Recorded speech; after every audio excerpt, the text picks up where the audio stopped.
So today we're going to learn about not just one, not two, but 5 reptiles that you've never heard of, be it for that they're rare, be it for they're uncommon or underrated.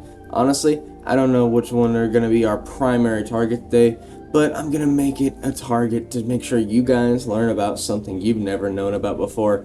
Now, pretty sure y'all got ants in your pants ready to learn about this, so let's get on into it. So the first anole we're going to be talking about is Anoles Bartschi. This anole is a very unique anole. They have a gray scalation on average that's somewhat semi-transparent if you ask me, with bright orange and yellow all over the body and blue eyeliner and blue feet and hands. Well, you know, they're claws, you know what I mean? Yeah, anole autonomy. You know, they got blue eyeliner and blue hands, so pretty weird looking animal. Then you look up to where they're from. Well, they're native to Cuba, western Cuba, and only to certain cliff sides in that place. Now, that anole is going to basically sit there all day, sit on a cliffside, and go look for females, go hunt, and they're not going to really venture out farther into the, say, you know, Cuba itself, which makes them extremely uncommon to find in the wild.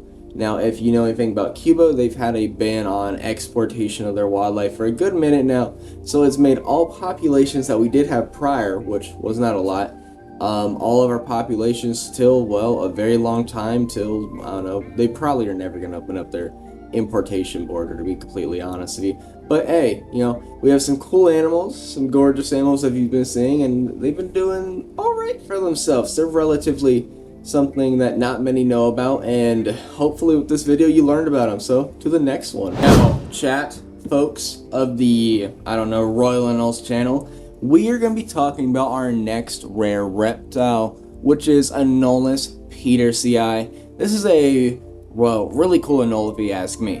Let's get straight into it, honestly. So this anole is native to Mexico, and they are in the US hobby, they are in other hobbies, you know, across the globe.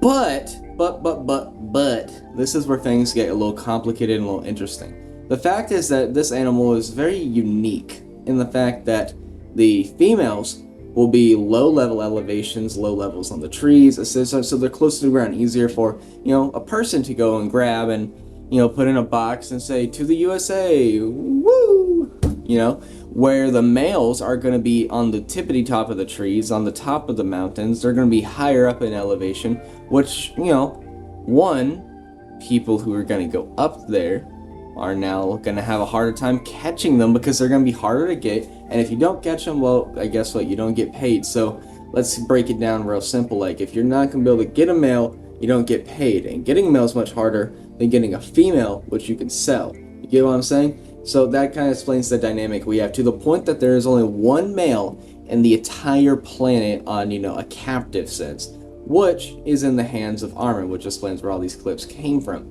Now, to my knowledge, guess what? He is in a harem of 6 women. So I would like to say this is going well, but after talking to him last night, it did not have good success. So going forward, this species is in a very strange situation involving, you know, people who catch the animal, legality with Mexican laws and US laws and all that, and just everything going forward. It puts a very huge question mark on this animal, if you ask me. Now, our next rare anole is going to have us going all the way back to Cuba, like with our first option, which is Anoles Lucius. This is a very strange anole because it's often jumped in with Anoles Bartschi, our first pick, which you may have caught I was saying Bartschi just because I learned actually how to pronounce it, so English, yeah, it's...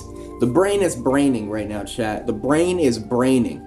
But Anoles Lucius is a really interesting anole, and the fact that they're one of the only few reptiles, to my knowledge, that have a clear eyelid so they can see out of it even though when it's closed, which is a pretty cool feature if you ask me, because say you're a sleeping animal, you know, your eyes are closed, you obviously can't see the world around you, so you can't see a predator, you can't see a female coming by, you can't see anything coming by. But if you're sleeping and you have an eyelid open, guess what? You can see the world. And also, it's just a really cool feature if you ask me. You gave Anole sunglasses, basically. So, yeehaw, folks. But no, I'm sure you're thinking that's probably like the only really cool thing about this, you know, rare reptile you've never heard of. It's the also cool thing that they're kind of called a cave anole. And with a name like that, they're found underground occasionally. I have a book that's quite literally stated they've been found hundreds of feet underground. Now, the only person I can find to validate that is in my book right here, which, it's really good information, but, sources outside the book, sources from more people are more so saying 45 feet. So take that 100 feet info as you will, but I do know the 45 feet comment is pretty accurate. Our next rare reptile is going to be Anolis richardi. If you ask me, it's a really cool anole because they have that heavy whiting on their face. Now, if you ask me, and I'm thinking if you ask a lot of people, animals with heavy white blotching on the face look really sick. I don't know why other people like it, but for me, I know that they kind of always remind me of skull crawlers, and I thought that was just the coolest thing in my opinion, because I don't know, I liked that movie when I was younger, so don't judge me, folks, please. But yeah, super cool animals, super cool features that I'm only really sure is largely seen on one other species, which is Anolis luteolaris, and a couple others, which I don't feel like listing because we're not talking about them today. But, also being more on the info science, herptology side, this anole is relatively interesting because they are not a crown giant, as some folks might have you believe.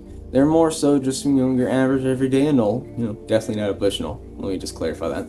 But they are one of the largest anoles in the Caribbean. I'm not sure who beats them because I haven't seen them side to side, but pictures I've seen of this anole, they definitely make me think they could be the biggest, because I did once own the quote-unquote biggest, lesser anathlid, which is Anolis leachii, but maybe one day when I have this anole in my possession, I'll be able to, go off that info and give you something more concise. Now, I feel like we've been doing this video long enough to just stop tiptoeing the fact that every animal on this list is an anole, will be an anole, and there's no way you're getting out of it. You're welcome to Anole Tube. Yeah, join the club. But anole we're going to be talking about now is Anoles bombabesis. This is a very odd animal, very unique looking anole, a lot like, dead leaves. We'll talk about that in a second. But this is, obviously our other mainland anole. So, yeah. They're native to the Brazil area. So, pretty neato animal, pretty cool things going on.